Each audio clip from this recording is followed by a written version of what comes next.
The average student takes notes at a rate of 1/3 of a word per second. The average teacher speaks about 2 to 3 words per second. Bottom line, if you're trying to copy down everything your teacher is saying while he drones on about Shakespeare, you're going to fall seriously behind. Note taking is an important skill in and out of school.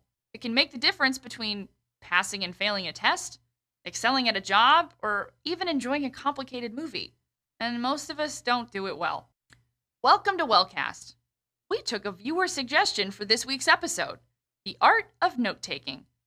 We're going to give you a 3-step method for taking notes that will actually help you learn.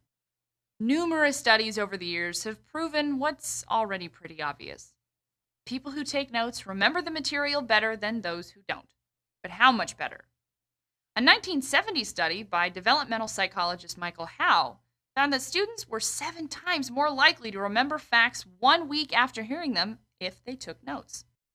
But here's the thing. Most people don't know how to take notes. We're taught from a very young age that when a teacher starts delivering a load of information, for example, Shakespeare described Romeo and Juliet's love as star-crossed, that we should start writing down as much as what they're saying as possible. Phew! Well, this is an incredibly inefficient way to take notes. Why? You're not actually learning anything. You're simply acting as a human audio recorder.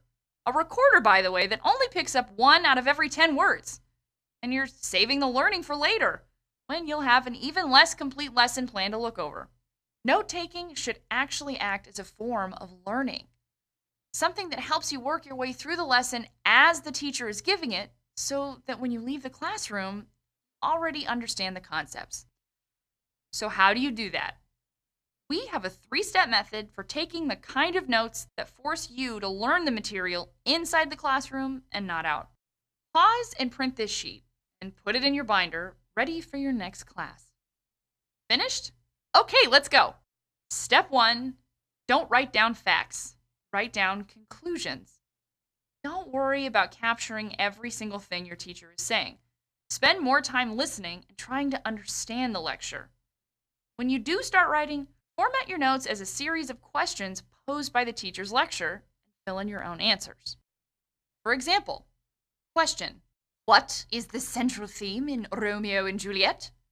Conclusion: more than being a tragic love story, Romeo and Juliet is about the consequences of deeply held grudges. This way, you're recording the importance of what the teacher is saying and not just raw facts. When you do need to include data, add only the most important points under each question. This is the evidence for each question's answer. Step 2, use colored pens. Yeah, that's right. This will help you remember your notes visually. Also, if you establish a set template for your notes, you'll be able to take them more efficiently.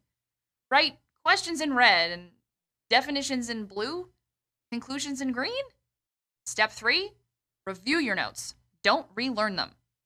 Spend at least 10 minutes organizing your notes after class. If you want to test your comprehension, try teaching the material to a classmate.